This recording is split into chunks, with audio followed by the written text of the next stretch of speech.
Welcome to Triple Profit Analytics Weekly Stock Market View dated 27th September.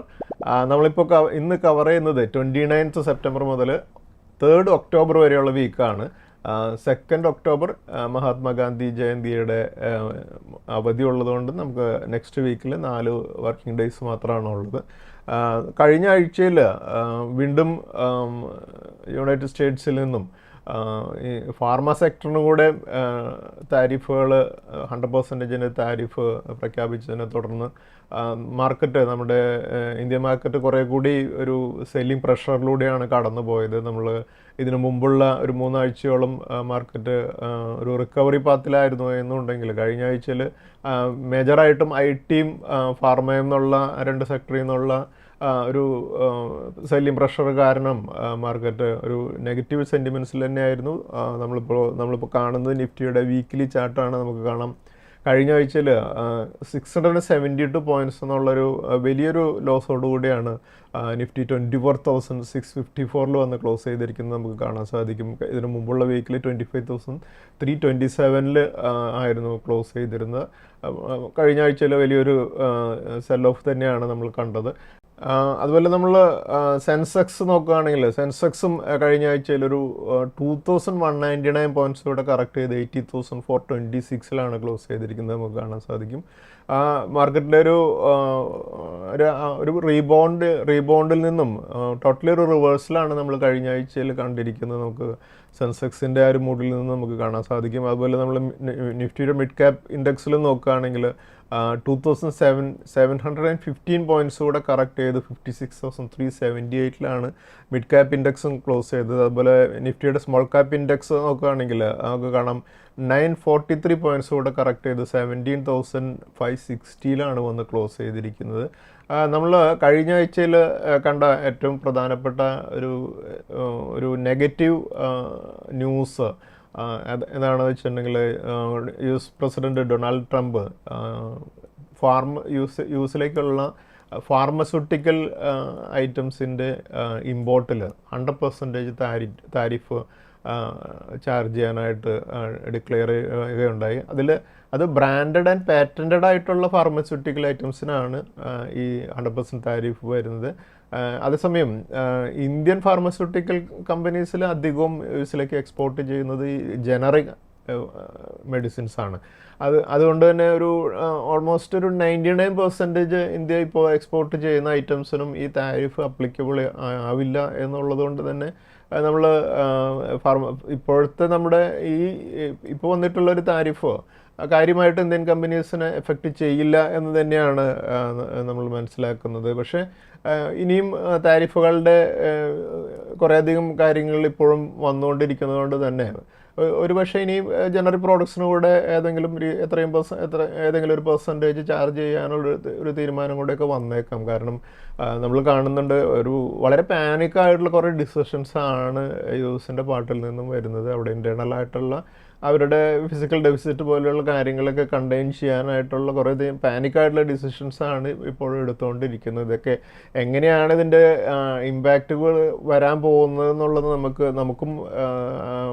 നമുക്ക് ഒരു അതിൻ്റെ impact വന്നതിന് ശേഷം തന്നെ പറയാൻ പറ്റുള്ളൂ. കാരണം നമുക്കറിയാം ബേസിക്കലി ഒരു താരിഫ് എന്ന് പറഞ്ഞാൽ ഒരു താരിഫ് ചാർജ് ചെയ്ത് കഴിഞ്ഞാൽ അതിൻ്റെ അൾട്ടിമേറ്റ്ലി അത് പേ ചെയ്യേണ്ടത് കസ്റ്റമർ തന്നെയാണ് അല്ലേ. ഇപ്പോൾ ഈവൻ നമ്മുടെ ഇന്ത്യയിലേക്ക് ചില ഓട്ടോമൊബൈൽസ് കാറുകളൊക്കെ ഇമ്പോർട്ട് ചെയ്യുമ്പോൾ up to 200% tax India charge ചെയ്യുന്നുണ്ടെന്നുണ്ടെങ്കിൽ ഇത് അൾട്ടിമേറ്റ്ലി പേ ചെയ്യുന്നത് ഇമ്പോർട്ട് ചെയ്യുന്ന ഇന്ത്യക്കാരൻ തന്നെയാണല്ലേ. അപ്പോൾ അതുപോലെ തന്നെ യൂസിലേക്ക് ഇതുപോലെയുള്ള താരിഫുകൾ പല കാര്യങ്ങളിലും വരുമ്പോൾ, ഇപ്പോൾ മെഡിസിൻസിൽ വരുമ്പോഴും അത് യൂസിൽ അവിടുത്തെ ആൾക്കാർ തന്നെയാണ് ബെയർ ചെയ്യേണ്ടത്. അല്ലെങ്കിൽ അവിടുത്തെ ഇൻഷുറൻസ് കമ്പനീസ്, ഇൻഷുർഡ് ആയിട്ടുള്ള ആൾക്കാരാണെന്നുണ്ടെങ്കിൽ ഇൻഷുറൻസ് കമ്പനീസ് ബെയർ ചെയ്യേണ്ടി വരും. അതായത് കുറച്ച് കഴിഞ്ഞാൽ അതിനനുസരിച്ച് തന്നെ ഇൻഷുറൻസ് കമ്പനികൾ അതിനനുസരിച്ച് പ്രീമിയം വർദ്ധിപ്പിക്കുകയും ചെയ്യും അല്ലേ. എന്തായാലും യൂസിലെ ജനങ്ങളായിരിക്കും അതിൽ അൾട്ടിമേറ്റ്ലി ഒരു പേ ചെയ്യേണ്ടി വരിക. അതുപോലെ നമ്മൾ കഴിഞ്ഞ ആഴ്ചയിൽ യൂസ്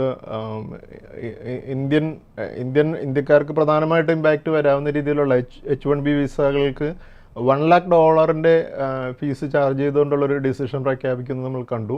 അത് ഇപ്പോൾ അവിടെ ഉള്ളവരെ സംബന്ധിച്ചിടത്തോളം അത് ബാധിക്കുന്നില്ല. പക്ഷേ പുതിയതായിട്ട് വിസയ്ക്ക് അപ്ലൈ ചെയ്യുന്നവർക്ക് ഈ $1,00,000 ഫീസ് നൽകേണ്ടി വരുമെന്നുള്ളത് കൊണ്ട് തന്നെ ഇന്ത്യയിൽ നിന്ന് യു എസിലേക്ക് പ്രത്യേകിച്ചും IT സെക്ടറിലുള്ള മൂവ്മെൻ്റൊക്കെ കുറേയധികം കുറയാനുള്ള പോസിബിലിറ്റി വളരെ കൂടുതലുണ്ട്. ഇപ്പോൾ കഴിഞ്ഞ ദിവസത്തിൽ ഞാൻ IIT മദ്രാസിലെ ഡയറക്ടർ സംസാരിക്കുന്ന ഒരു സ്പീച്ചിൽ അദ്ദേഹം പറയുന്ന ഒരു കാര്യം എന്ന് വെച്ചിട്ടുണ്ടെങ്കിൽ, ഇപ്പോൾ കൂടുതൽ പേരും യു എസിനെ ലക്ഷ്യം വെച്ചുകൊണ്ടാണ് അവർ പല കാര്യങ്ങളും പ്ലാൻ ചെയ്യുന്നതെന്നുണ്ടെങ്കിൽ ഇനി വരുന്ന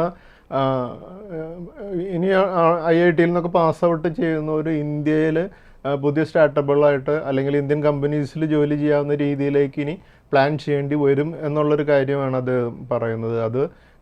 അത് ഓൾറെഡി ചെയ്തിട്ടുള്ള കുറേയധികം പേര് വളരെയധികം സക്സസ്ഫുള്ളായിട്ട് പോകുന്നുണ്ട്. അതുകൊണ്ട് തന്നെ നമ്മൾ ഇതിനൊരു എൻഡായിട്ട് നമ്മൾ കാണേണ്ട കാര്യമില്ല. ഒരുപക്ഷെ ഇതൊരു ഇന്ത്യൻ IT സെക്ടറിനെ സംബന്ധിച്ചിടത്തോളമൊക്കെ പെട്ടെന്ന് ഒരുപക്ഷെ ഒരു പുതിയ യുഗത്തിലേക്കുള്ളൊരു മൂവ്മെൻ്റ് ആയിരിക്കാം. കാരണം നമ്മൾ ചൈനയിലൊക്കെ എസ്പെഷ്യലി നമ്മൾ കണ്ടു കഴിഞ്ഞാൽ, യു എസിൽ പോയി പഠിച്ചു കഴിഞ്ഞാലും അവിടുത്തെ യൂത്ത് തിരിച്ചു വന്ന് ചൈനയിൽ അവരവിടെ പുതിയ ബിസിനസ്സുകൾ തുടങ്ങുകയാണെങ്കിൽ ഇന്ത്യക്കാരുടെ ഒരു കൾച്ചർ അനുസരിച്ച് നമ്മൾ അവിടെ പോയി ഏതെങ്കിലും കമ്പനിയിൽ ജോലി ചെയ്ത് കഴിഞ്ഞാൽ അവിടെ സെറ്റിൽഡ് ആവുന്നതാണ് നമ്മൾ കാണുന്നില്ല. അതുകൊണ്ട് നമ്മളിപ്പോഴും കാണുന്ന ഒരു കാര്യമാണ്, നമ്മുടെ ഇന്ത്യൻസ് പല കമ്പനികളും യു എസിൽ പല കമ്പനികളുടെയും CEO ലെവലിലൊക്കെ എത്തുന്നുണ്ടെന്നുണ്ടെങ്കിലും അവർ ഇന്ത്യയിലേക്ക് വന്ന് ഇന്ത്യൻ കമ്പനികൾ തുടങ്ങുന്നത് വളരെ കുറച്ച് പേരേ ഉള്ളൂ. അല്ല, അതിൽ നമ്മൾ ശ്രീധർ വെമ്പു എന്ന് പറയുന്ന ഒരു ഇന്ത്യക്കാരൻ, തമിഴ്നാട്ടിൽ നിന്നുള്ളൊരു ഇന്ത്യക്കാരൻ തുടങ്ങിയാണ് ഒരു സോഹോ എന്ന് പറയുന്ന ഒരു കമ്പനിയുണ്ട്. ആ കമ്പനിയുടെ പ്രോഡക്ട്സ് ഇപ്പോൾ നമുക്ക് അദ്ദേഹം മൈക്രോസോഫ്റ്റിന് പകരം ഉപയോഗിക്കാവുന്ന പ്രോഡക്ട്സൊക്കെയാണ് അവർ ഡെവലപ്പ് ചെയ്തിരിക്കുന്നത്. അതൊക്കെ നമ്മളൊരു പക്ഷേ നമുക്ക് കൂടുതൽ കഴിഞ്ഞ ദിവസത്തിൽ ഞാൻ അവരുടെ വെബ്സൈറ്റിലെല്ലാം ചെക്ക് ചെയ്തപ്പോൾ നമുക്ക് പല പ്രോഡക്ട്സും അഫോർഡബിൾ ആവുന്ന രീതിയിലൊക്കെ നമുക്ക് യൂസ് ചെയ്യാവുന്ന പല പ്രോഡക്ട്സ് അവരുടെ വെബ്സൈറ്റിലൊക്കെ ഞാൻ കാണുകയുണ്ടായി. അപ്പോൾ നമ്മൾ ഇത്രയും കാലം അതിനെപ്പറ്റി നമ്മൾ ചിന്തിച്ചിട്ടുണ്ടായിരുന്നില്ല എന്നുള്ളതാണ് ഒരു സത്യം. അപ്പോൾ ഇനി ഒരുപക്ഷെ നമ്മൾ ഇന്ത്യൻസ് കുറേയധികം ഇന്ത്യൻ പ്രോഡക്ട്സുകൾ ഉപയോഗിക്കാനായിട്ട് കൂടുതൽ ഇപ്പോൾ നമുക്കറിയാം കുറേയധികം വളരെ നമ്മൾ യൂസ്ഡ് ആയിട്ടുള്ള യു എസ് പ്രോഡക്ട്സ് ഉപയോഗിക്കുന്നുണ്ടെങ്കിൽ അതിൽ നിന്ന് കുറച്ചൊക്കെ നമ്മൾ ഇന്ത്യൻ പ്രോഡക്ട്സിലേക്ക് ഷിഫ്റ്റ് ചെയ്യാനുള്ളൊരു ടെൻഡൻസി ഇപ്പോൾ ഇന്ത്യക്കാർക്കുണ്ട്. അത് അങ്ങനെ വരുമ്പോൾ ഇന്ത്യയിൽ കൂടുന്ന തുടങ്ങുന്ന പുതിയ സ്റ്റാർട്ടപ്പുകൾക്കും കൂടുതൽ സക്സസ്ഫുള്ളൊക്കെ ആവാനുള്ള സാധ്യതകളും കൂടുതലാണ്.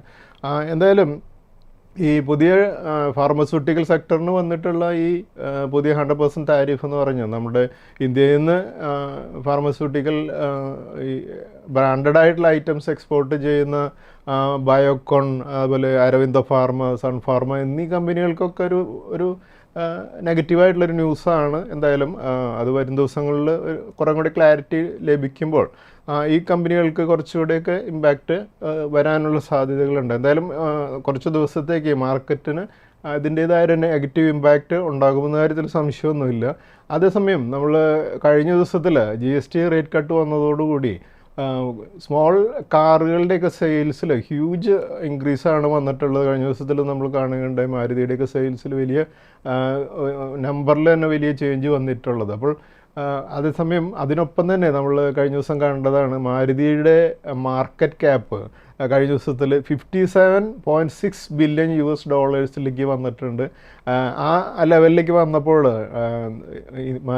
മാരുതി സുസുക്കിയുടെ മാർക്കറ്റ് ക്യാപ്പ് ഫോർഡിൻ്റെയും ജനറൽ മോട്ടോഴ്സിൻ്റെയും അതേസമയം വോൾസ് വാഗനിലൊക്കെ മുകളിലേക്ക് വന്ന് വേൾഡിലെ 8ാമത്തെ മാർക്കറ്റ് ക്യാപ്പുള്ള കമ്പനിയായിട്ട് മാരുതി വന്നിട്ടുണ്ട്. എന്തായാലും ഇതൊരു ഈ GST കട്ടോടുകൂടി കൂടുതൽ പേർക്ക് 4 വീലറിലേക്ക് 2 വീലർ സെഗ്മെൻറ്റിൽ നിന്നൊക്കെ മൈഗ്രേറ്റ് ചെയ്യാനുള്ള ഒരു അവസരമാണ് ഇത് നൽകുന്നത്. അതിൽ ഏറ്റവും കൂടുതൽ ബെനിഫിറ്റ് വരാൻ പോകുന്ന ഒരു കമ്പനിയാണ്. അതുകൊണ്ടാണ് മാരുതി ഇത്രയും അധികം വളരെ വേഗം തന്നെ കഴിഞ്ഞ ദിവസങ്ങളിലൊക്കെ മാരുതിയുടെ സ്റ്റോക്ക് പ്രൈസിലും വലിയ വ്യത്യാസം വരികയുണ്ടായി. മാരുതിയുടെ സ്റ്റോക്ക് പ്രൈസ് 51% അധികമാണ് നമ്മൾ ഈ 2025 മൂവ് ചെയ്യുന്നത് കാണുകയുണ്ടായി. എന്തായാലും മാരുതി സുസുക്കിയുടെ മാർക്കറ്റ് ക്യാപ്പ് 57.6 ബില്യണിലേക്ക് വന്നപ്പോൾ മാരുതിയുടെ പാരൻറ്റ് കമ്പനി ആയിട്ടുള്ള സുസുക്കിയുടെ മാർക്കറ്റ് ക്യാപ്പ് 27 ബില്യൺ ഡോളേഴ്സിലൊക്കെയാണ് നിൽക്കുന്നത്. അപ്പോൾ പാരൻ്റായിട്ടുള്ള സുസുക്കിയിലൊക്കെ വളരെ മാർക്കറ്റ് വാല്യൂ ഉള്ള ഒരു കമ്പനിയായിട്ട് മാരുതി സുസുക്കി മാറിയിട്ടുണ്ടെന്നുള്ളത് നമുക്ക് കാണാൻ സാധിക്കും. അതുപോലെ ഇപ്പോൾ നമ്മൾ കാണുന്നത് നെറ്റ്വെബ് ടെക്നോളജീസ് എന്നുള്ള ഒരു കമ്പനിയുടെ ചാർട്ടാണ്. നെറ്റ്വെബ് ടെക്നോളജീസ് കഴിഞ്ഞ ദിവസത്തിൽ 3695 ക്ലോസ് ചെയ്തത്. നെറ്റ്വെബ് ടെക്നോളജീസ് സെപ്റ്റംബർ മന്തിൽ ഓൾമോസ്റ്റ് ഒരു 69% ഒരു റാലി നടത്തിയാണ് ഇപ്പോൾ ട്രേഡ് ചെയ്യുന്നത് കാണാൻ സാധിക്കും. നമുക്ക് കാണാം ഫസ്റ്റ് സെപ്റ്റംബറിന് ഒരു 2200 ലെവലിലായിരുന്നു ഈ നെറ്റ്വെബ് ടെക്നോളജീസ് ട്രേഡ് ചെയ്യുന്നുണ്ടായിരുന്നു നമുക്ക് കാണാൻ സാധിക്കും. അപ്പോൾ ഈ കമ്പനി ഒരു small cap information technology enabled service കമ്പനിയാണ്.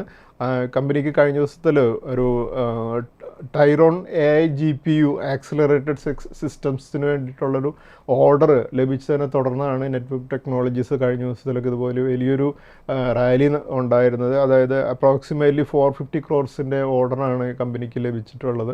ഇതുപോലെ നമ്മളിനി ഒരു പക്ഷേ പുതിയതായിട്ടുള്ള ഇതുപോലെയുള്ള ന്യൂ ജനറേഷൻ കമ്പനികളിൽ അങ്ങനെയുള്ള രീതിയിലുള്ള കമ്പനികളിലൊക്കെ ഒരുപക്ഷെ ഇതുപോലെയുള്ള പെട്ടെന്ന് വാല്യൂ ക്രിയേറ്റ് ചെയ്യുന്ന കമ്പനികൾ നമ്മളിനി അടുത്ത ഒരു 10 വർഷവും കണ്ടെന്നിരിക്കും. അതുകൊണ്ട് തന്നെ നമ്മൾ ഇങ്ങനെയുള്ള കുറേയധികം കമ്പനികളെക്കുറിച്ച് കൂടുതൽ പഠിക്കുകയും അങ്ങനെയുള്ള കമ്പനികളിലേക്കൊക്കെ ഇൻവെസ്റ്റ് ചെയ്യുന്നവർക്ക് കൂടുതൽ പ്രോഫിറ്റ് ലഭിക്കാനുള്ള പോസിബിലിറ്റി ഇനി അടുത്ത വർഷങ്ങളൊക്കെ വളരെ കൂടുതലായി വന്നുകൊണ്ടിരിക്കുകയാണ്. അതുപോലെ നമ്മൾ കഴിഞ്ഞ വീക്കിൽ നമ്മൾ ഗോൾഡ് ETF-നെ കുറിച്ച് സംസാരിച്ചപ്പോൾ കുറേയധികം പേരൊക്കെ അതൊരു ബെനിഫിറ്റായി എന്നുള്ളതും അതുപോലെ തന്നെ കുറച്ച് പേരുടെ ഒരു കൊറിയായിരുന്നു ഈ സിൽവർ ETF-നെ കുറിച്ച് അവിടെ ഒന്ന് സംസാരിക്കണമെന്നുള്ളൊരു കാര്യം. അപ്പോൾ ഈ സിൽവർ ETF നമ്മൾ നോക്കുകയാണെങ്കിൽ ഈ ഗോൾഡിൻ്റെ ETF പോലെ തന്നെ നമ്മൾ ഒരു മ്യൂച്വൽ ഫണ്ട് ഹൗസ് സിൽവറിൽ ഇൻവെസ്റ്റ് ചെയ്യുകയും അതിനെ പല യൂണിറ്റുകളായിട്ട് ഡിവൈഡ് ചെയ്തിട്ട്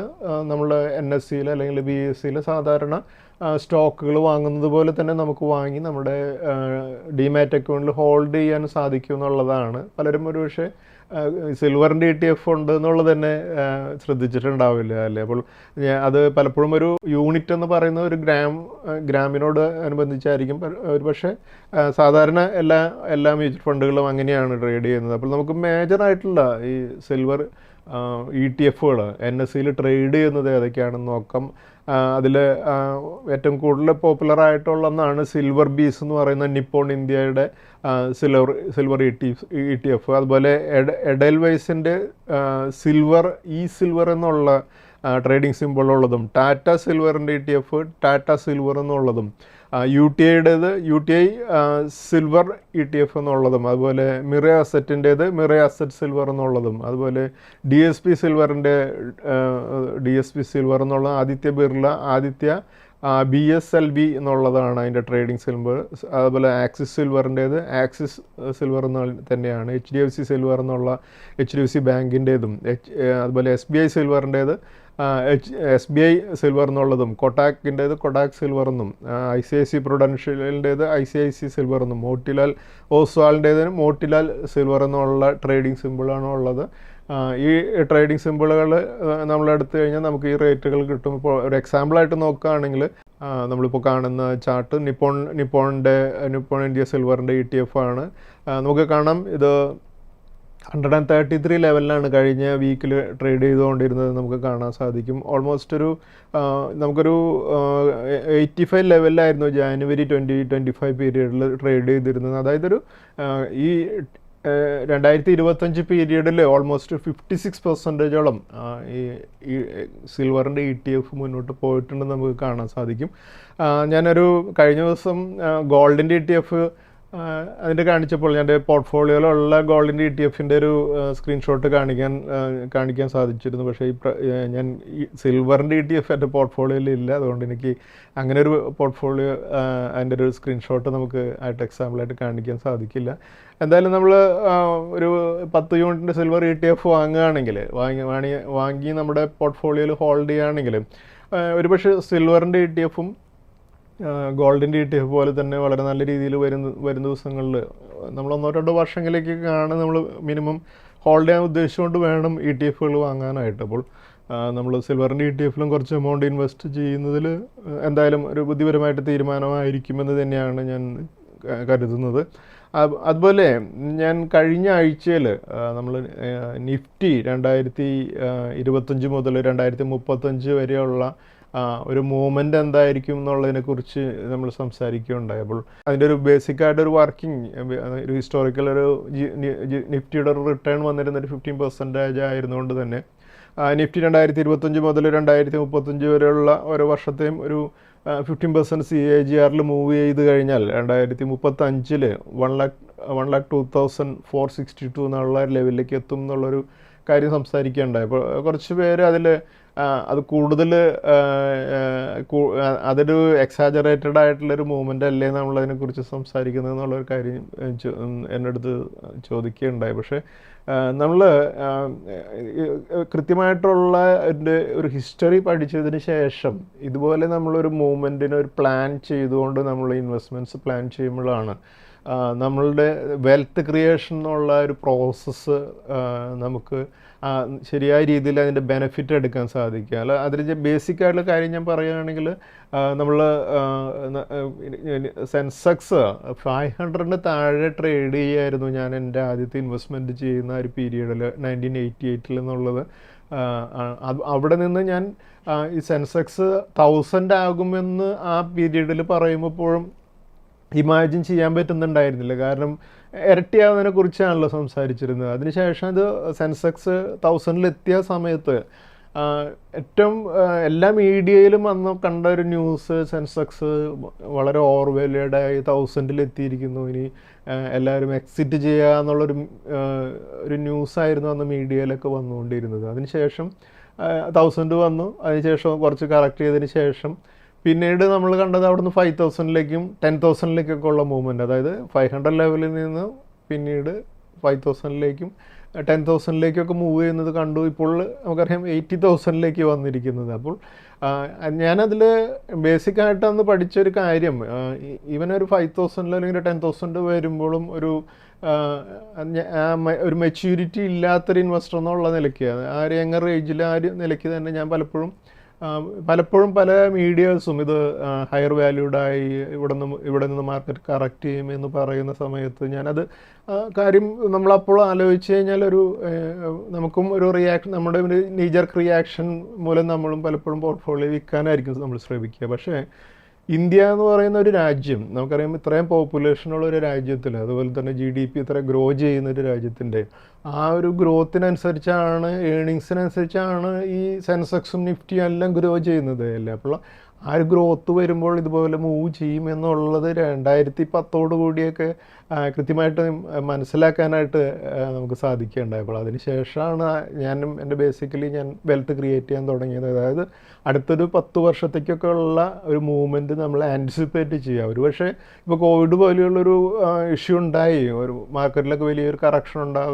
ഉണ്ടാവുകയൊക്കെ ചെയ്യും. അതിന് നമ്മൾ പ്രതീക്ഷിക്കണം. കാരണം നമ്മളൊരു ലോങ് ടൈം യാത്രയിൽ പോകുമ്പോൾ നമ്മളുണ്ടാകുന്ന ചെറിയ ഇഷ്യൂസായിട്ട് തന്നെ നമ്മൾ കണ്ടാൽ മതി. അപ്പോൾ ഈ 2035-ലേക്ക് നമ്മളൊരു 1 ലാഖിലേക്ക് നിഫ്റ്റി എത്തും എന്നുള്ളൊരു പ്ലാനിങ്ങിലാണ് നമ്മൾ പോകുന്നതെന്നുണ്ടെങ്കിൽ നിഫ്റ്റി 1 ലാഖിന് മുകളിലാണ്. ചിലപ്പോൾ കാര്യങ്ങളെല്ലാം ഇന്ത്യക്ക് അനുകൂലമാകുന്ന ഒരു സിറ്റുവേഷൻ ഉണ്ടെങ്കിൽ 1 ലാഖിലൊക്കെ വളരെ മുകളിലായിരിക്കും. അങ്ങനെ ഒരു സാഹചര്യത്തിലാണെന്നുണ്ടെങ്കിൽ നമ്മളിപ്പോൾ ഇൻവെസ്റ്റ് ചെയ്യുന്ന എമൗണ്ട് വലിയ ഹ്യൂജ് വെൽത്തായിട്ട് മാറിയിട്ടുണ്ടായിരിക്കും.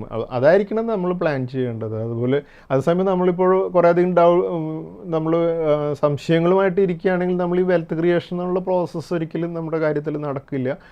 അതേസമയം നമ്മളിത് നമ്മുടെ പോർട്ട്ഫോളിയോയിൽ നമ്മുടെ ഇൻവെസ്റ്റ്മെൻറ്റിൻ്റെ വെൽത്തിൻ്റെ ഒരു 20%-ലധികം സ്റ്റോക്ക് മാർക്കറ്റിലേക്ക് അലോക്കേറ്റ് ചെയ്യാനും ഞാൻ ഒരിക്കലും പറയാറില്ല. എൻ്റെ പേഴ്സണലി 20%-ലധികമൊക്കെ ഞാൻ അലോക്കേറ്റ് ചെയ്തിട്ടുണ്ട്. അതിന് കാരണം എനിക്ക് അതിനകത്ത് എക്സ്പെർട്ടൈസ് ഉണ്ട് എന്നുള്ളതും കോൺഫിഡൻസ് ഉണ്ട് എന്നുള്ളതും കൊണ്ടാണ്.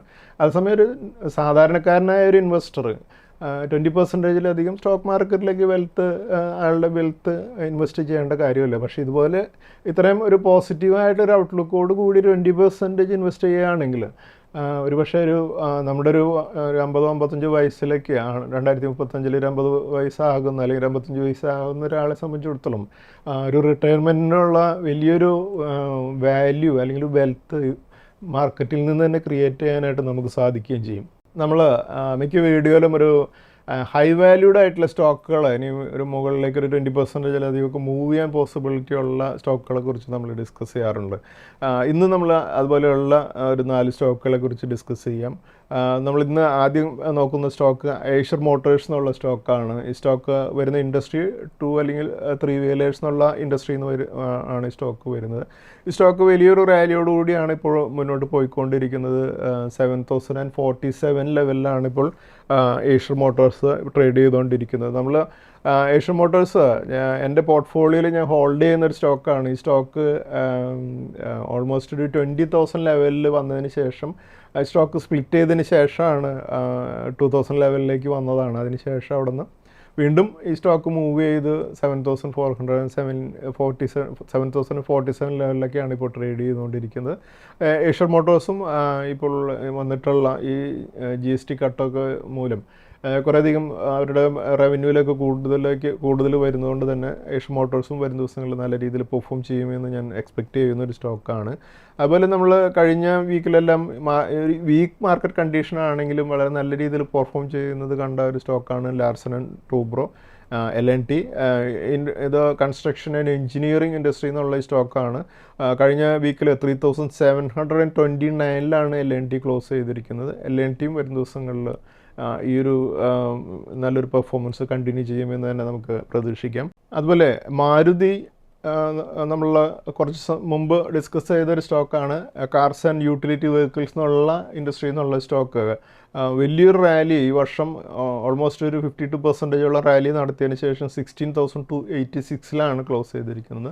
മാരുതിയും വരും ദിവസങ്ങളിൽ ഈ GST റേറ്റ് കട്ട് മൂലമൊക്കെയുള്ള വലിയ സെയിൽസ് വോളിയം നടക്കുന്നതുകൊണ്ട് തന്നെ ഈ സ്റ്റോക്ക് വരും ദിവസങ്ങളിലും വളരെ നല്ല രീതിയിൽ പെർഫോം ചെയ്യും എന്ന് എക്സ്പെക്റ്റ് ചെയ്യാവുന്ന ഒരു സ്റ്റോക്കാണ്. അതുപോലെ മെട്രോ ബ്രാൻഡ്സ് എന്നുള്ള ഫുട്വെയർ ഇൻഡസ്ട്രിയിൽ നിന്നുള്ള ഈ സ്റ്റോക്ക് കഴിഞ്ഞ ദിവസത്തിലൊരു കറക്ഷന് ശേഷം ട്രേഡ് ചെയ്തുകൊണ്ടിരിക്കുന്ന സ്റ്റോക്കാണ്. ഈ GST റേറ്റിൻ്റെ വളരെ ബെനിഫിറ്റ് ലഭിക്കുന്ന ഒരു സ്റ്റോക്കാണ് മെട്രോ ബ്രാൻഡ്സ് എന്നുള്ള ഈ കമ്പനി. അത് സ്റ്റോക്കും വരും ദിവസങ്ങളിൽ വളരെ നല്ല രീതിയിൽ പെർഫോം ചെയ്യാൻ സാധ്യതയുള്ള സ്റ്റോക്കാണ്. ഫ്രൈഡേയിൽ ക്ലോസ് ചെയ്തിരിക്കുന്നത് 1219 ലെവലിലാണ്.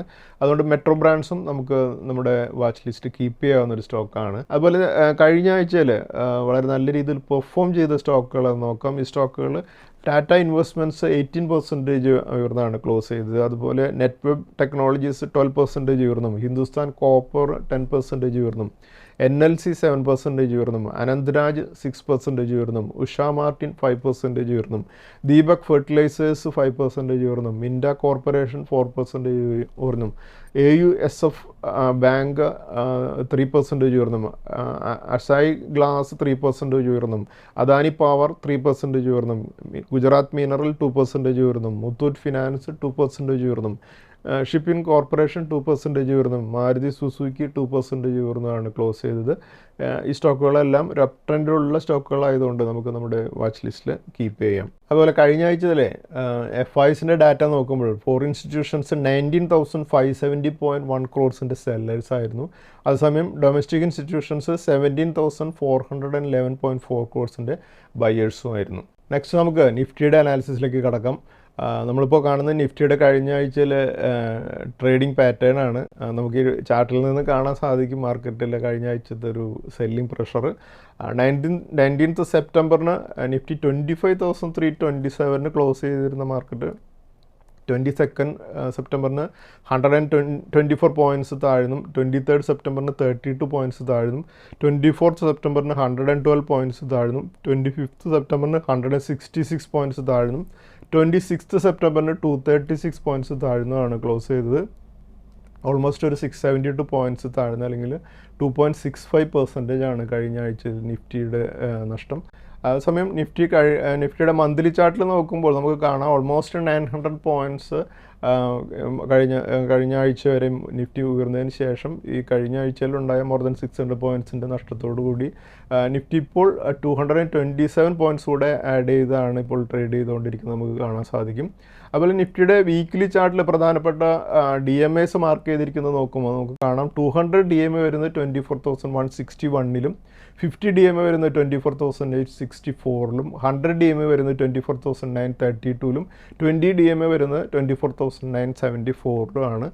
അതുപോലെ നമ്മൾ ഡെയിലി ചാർട്ടിൽ പ്രധാനപ്പെട്ട സപ്പോർട്ട് റെസിസ്റ്റൻസ് ലെവലുകൾ മാർക്ക് ചെയ്യുമ്പോൾ നമുക്ക് കാണാൻ സാധിക്കും പിവറ്റ് പോയിൻ്റായിട്ട് നിൽക്കുക 24,871ഉം, അതിന് മുകളിൽ റെസിസ്റ്റൻസുകൾ 24,941ഉം, 25,114ഉം, 25,455ഉം, 25,574ഉം, 25,816ഉം, 26,277ലും ആയിരിക്കും.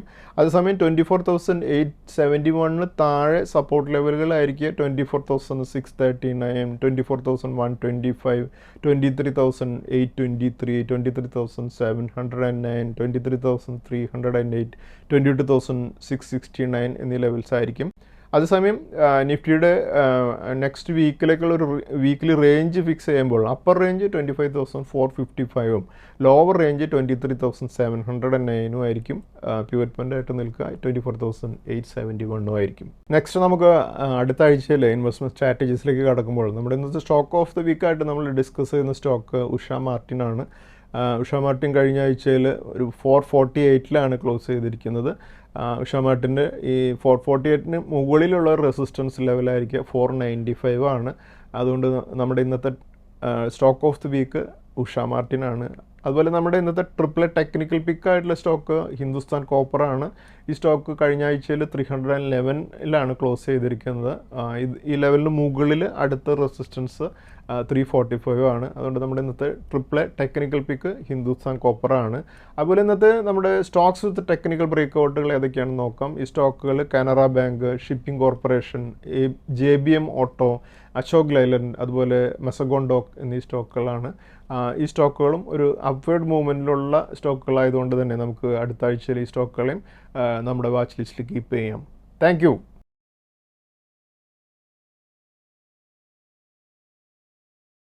സെബി നൽകുന്ന രജിസ്ട്രേഷനും നിസം സർട്ടിഫിക്കേഷനും റിസർച്ച് അനലിസ്റ്റിന്റെ പ്രകടനത്തിന് ഒരു ഉറപ്പും നൽകുന്നില്ല. സെക്യൂരിറ്റീസ് മാർക്കറ്റുകളിലെ നിക്ഷേപം നഷ്ടസാധ്യതകൾക്ക് വിധേയമാണ്. നിക്ഷേപിക്കുന്നതിന് മുമ്പ് ബന്ധപ്പെട്ട എല്ലാ രേഖകളും ശ്രദ്ധാപൂർവം വായിക്കുക. ഇന്ന് ഉദ്ധരിച്ച സെക്യൂരിറ്റികൾ ഉദാഹരണങ്ങൾ മാത്രമാണ്, റെക്കമെൻഡേഷൻസ് അല്ല.